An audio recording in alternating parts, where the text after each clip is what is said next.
Amigos, con esas canciones pidiendo la paz, creo que es la mejor expresión de su programa La Voz del Comité Francisco del Rosario Sánchez, en procura de que esta guerra, que ya tiene 3 semanas, se acabe y que esta guerra sea también una nueva oportunidad para llegar a nuevos paradigmas de seguridad y nuevos paradigmas de desarrollo en el mundo, pero sobre la base de la paz. La guerra, en lo particular, en nuestra región y en nuestro país, ha obligado a los gobiernos a tomar medidas urgentes por el alto costo del petróleo y sus derivados.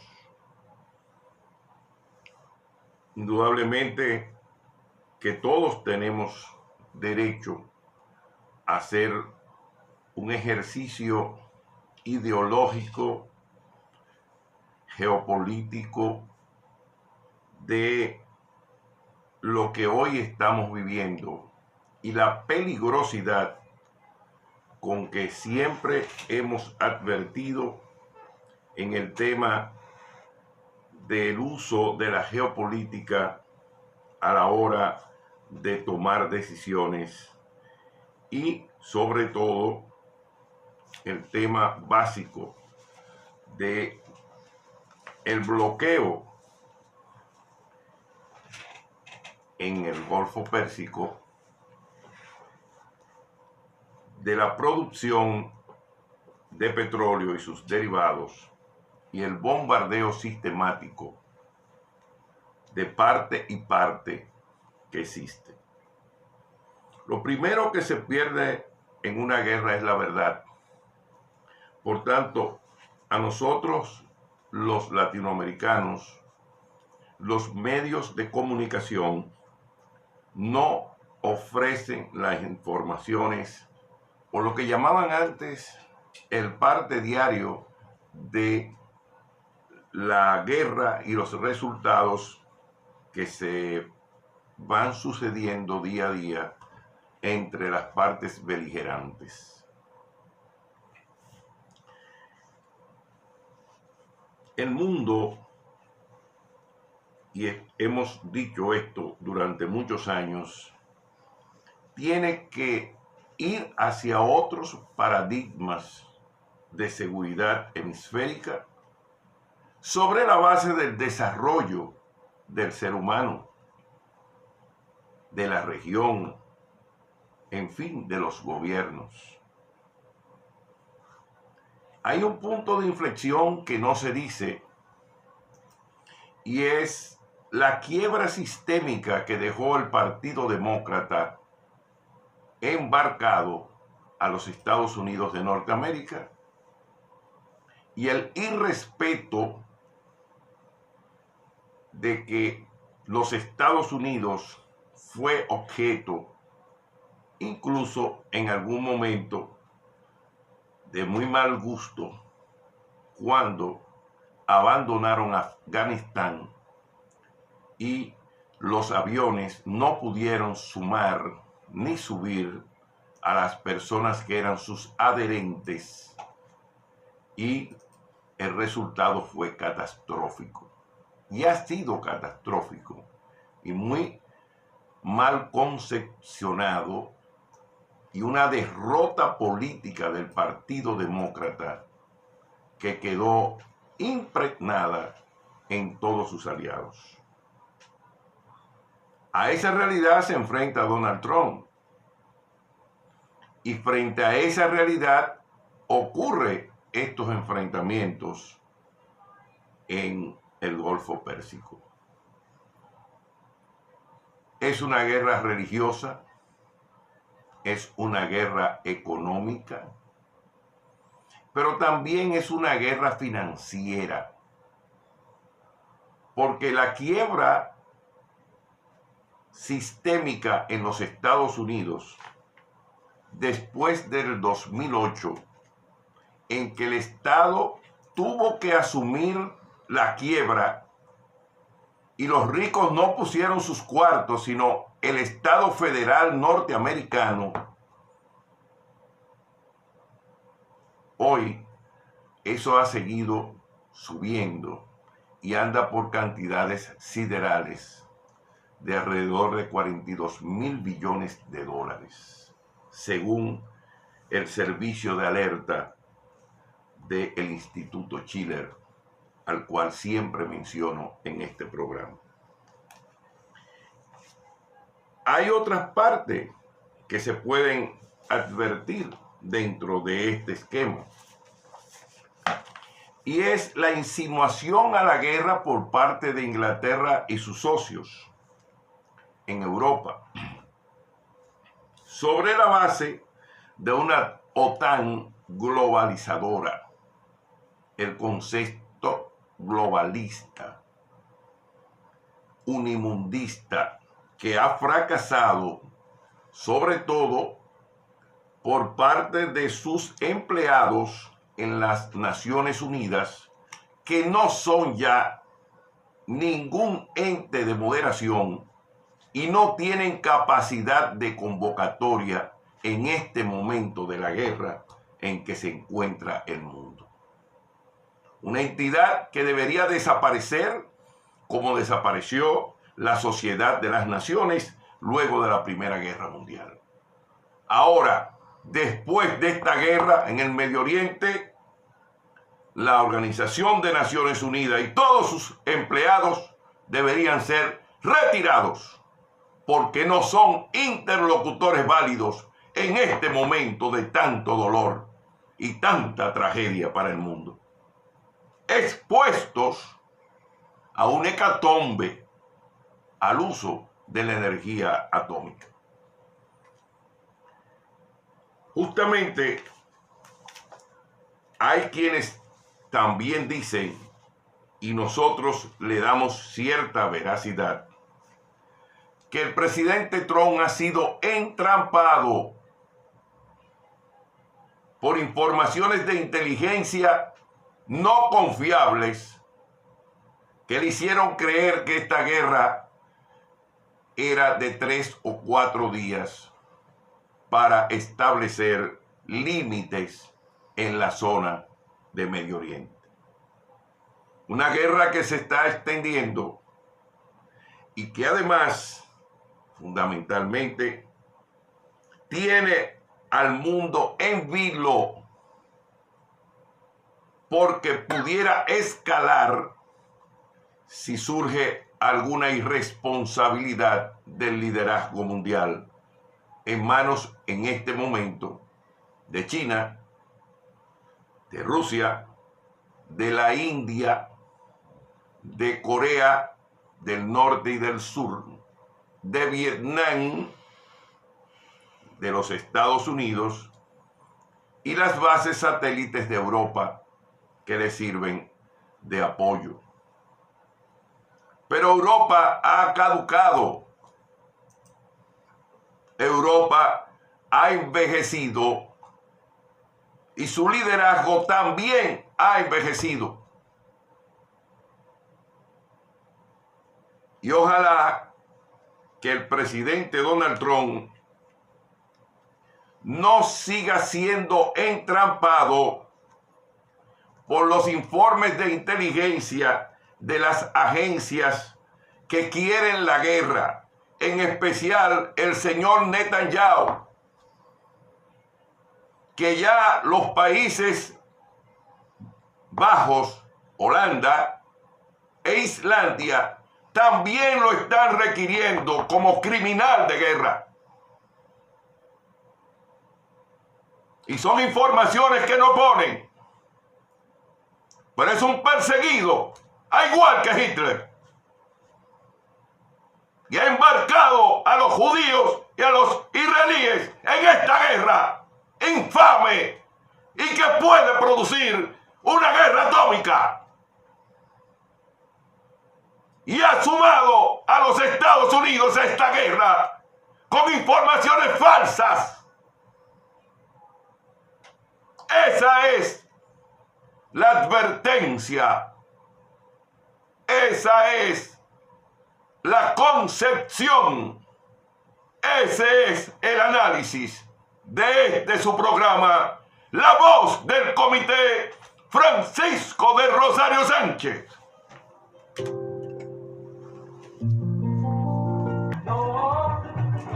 Es importante para nosotros los dominicanos que en esta semana, el pasado miércoles 18 de marzo, la embajadora norteamericana, señora Campos, junto a un grupo de funcionarios de la embajada norteamericana, recorrieron la zona fronteriza en Dajabón.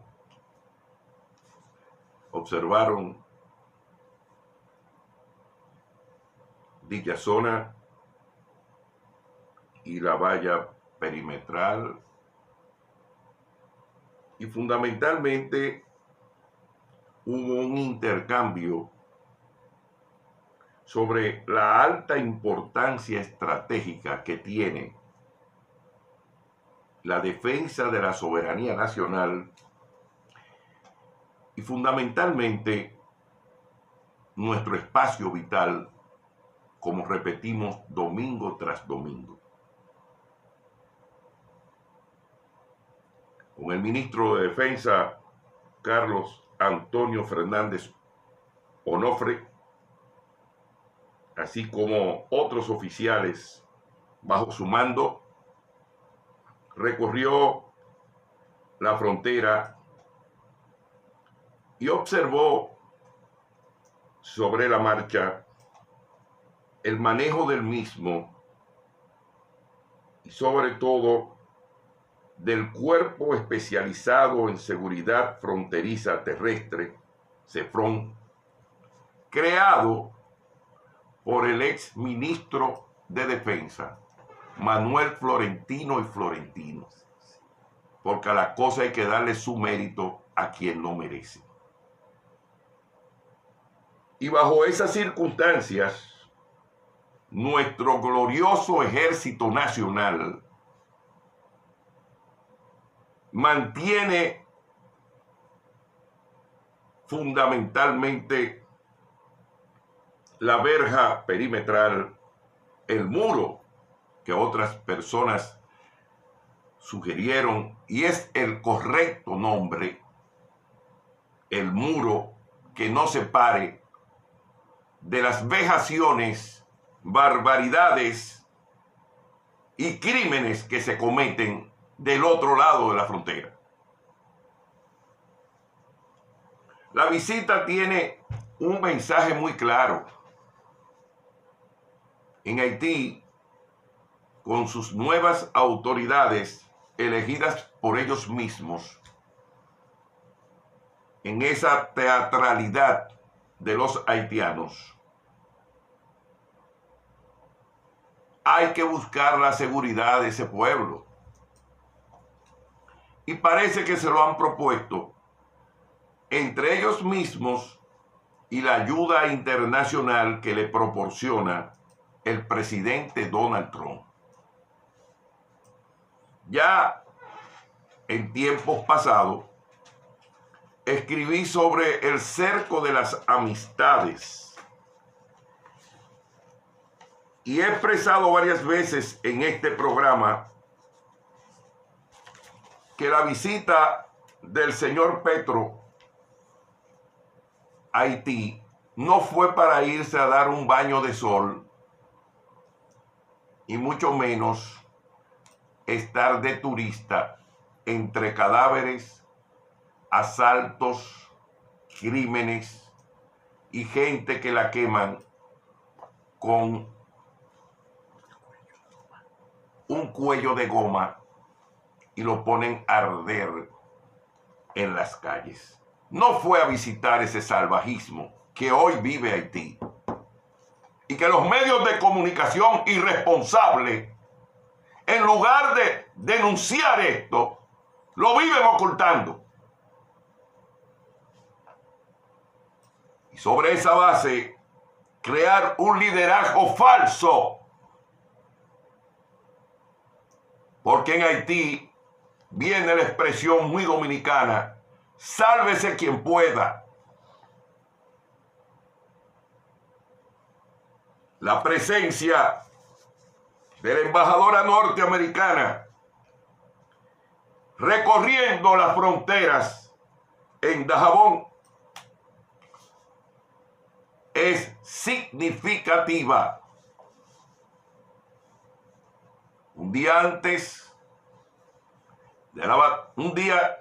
antes, efectivamente, fue el 18, de la batalla del 19 de marzo.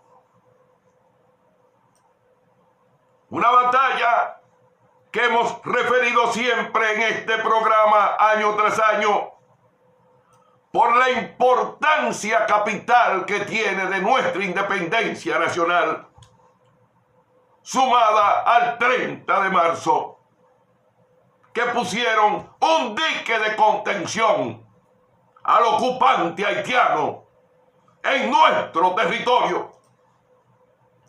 Y eso hay que decírselo a estos desorejados, sobre todo a esas ONG y al grupo de participación ciudadana que no tienen ni siquiera nuestra bandera nacional en su propio local, en nuestro territorio, y nunca han puesto el himno nacional completo en ninguna actividad que celebran. Esos prohaitianos que nos perseguían en todas partes, esos prohaitianos que controlaban los editoriales de los periódicos amarillos, esos prohaitianos que siempre estuvieron en contra de la independencia nacional. Con el presidente Donald Trump se les cayó, se les cerró el camino de la intriga y sobre todo de la traición a la patria. Ya no pueden estar vendiendo jóvenes haitianas en dólares para que nazcan en nuestra maternidad. Buenos atrevidos, negociantes de la miseria.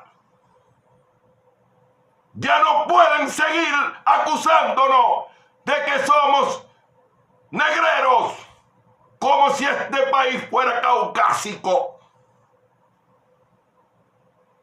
Ese grupo de vendepatria, hoy con esta visita que hemos señalado,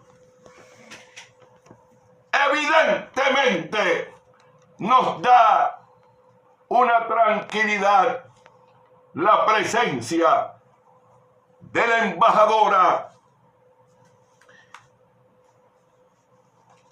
americana, porque en definitiva esto le pone un dique de contención a la conspiración en contra de la patria dominicana. Mientras hayan hombres machos y patriotas, nos hemos sembrado. En esta semana, comenzando este domingo, se va a producir una discusión sobre el tema del manejo de los fondos de los partidos políticos. Es bueno que recordemos una frase del dictador Ulises Heró, el general Lili: no meneemos los santos del altar para que no se caigan los santos. Los partidos políticos son el instrumento democrático que tiene la República Dominicana para accesar al poder. Con sus virtudes y con sus dificultades y falencias, como dicen ahora los intelectuales de la época. Esa es la realidad y lo que tenemos. De acuerdo a un informe que ha salido en el periódico El Nacional de Sterling Canelo, en el día de hoy, página 5, para remitirme a la verdadera información y no estar inventando pendejadas ni ser nuestra esa información. 28.671 millones de pesos se ha distribuido entre el año 2000 y el 2024. ¿Qué han hecho los partidos políticos con ello? O quemarlo en fiestas, cherchas, comidas, gasolina, gasoil, eventos y publicidad, claro está, que se beneficia mucho tanto en la radio como en la televisión y en los medios digitales que se han convertido en asesinatos de liderazgos en todo el país, porque no se controlan y le indilgan cualquier cantidad de diablura a cualquier dirigente, medio, bajo, alto, lo que sea, y se inventan diabluras que se acabó y no hay manera de pararlo por la falta de un ministerio público que se encargue de esas cosas y que le dé seguimiento a esos crímenes organizados, sobre todo en las redes sociales. Pero la reflexión de este programa, La Voz del Comité Francisco del Rosario Sánchez, está orientada a la educación. De esos 28.671 millones de pesos que se han invertido en los partidos políticos, ¿cuántos dirigentes políticos de los partidos entraron a la universidad o a una escuela de formación ideológica y cuántos son los graduados? ¿O es que se gradúan nada más de estar metido en vagabunderías como el tema de la droga y después son extraditados? Buenos pendejos. Si a los partidos políticos le han dado tanto dinero, ¿qué carajo han hecho con la educación de sus militantes? Si han pasado 17 años, cualquier acción penal está prescrita para los desorejados, para que no estén hablando pendejada y de sometimiento. Pero sobre todo, para no diluir ni desacreditar los partidos políticos que, como dije al principio, tienen sus bondades y también sus desorejados que deshonran a los partidos políticos. Tratemos de conservar la democracia interna en nuestra nación, que con lo que estamos mirando en el vecino de al lado, tenemos que aprender a no imitarlo y mucho menos a entrar en las barbaridades y el vandalismo que ocurre en Haití.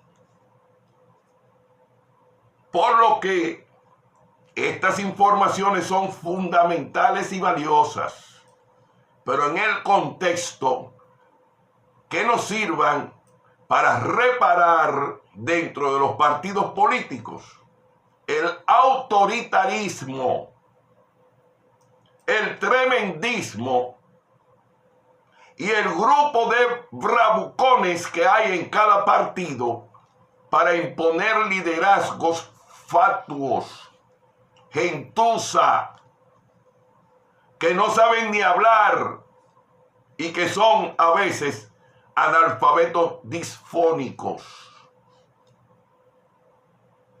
Bajo esa situación es la reflexión al partido político.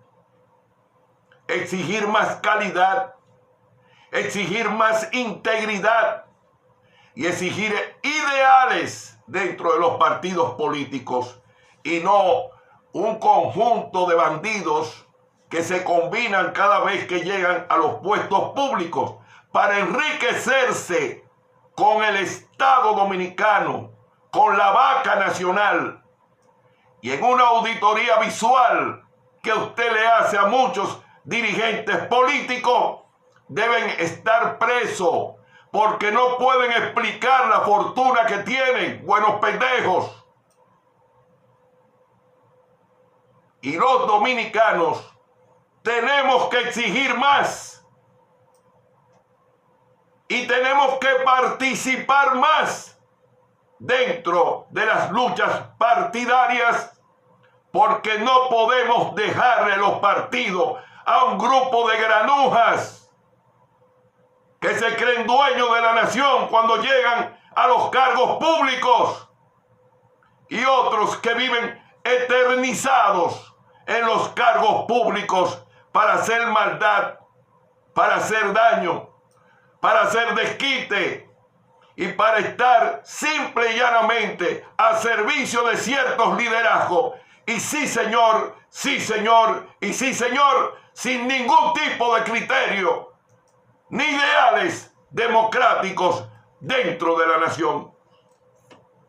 Que sirva esta información para alertar a la comunidad partidaria, a los partidos políticos y a los que no estamos dentro de los partidos políticos inscritos o no somos dirigentes de ningún partido, que la visión de esta nación no se hizo con apartidismo, ni se hizo con privatización. Duarte, fundador de la nación, no lo hizo desde una empresa privada, ni del comercio de sus padres en la Tarazana. Lo hizo en la sociedad secreta La Trinitaria, jurando por su honor y por su sangre, como siempre ponemos en este programa el juramento de los trinitarios. La patria no se consigue con negocios. La patria no se consigue en empresas.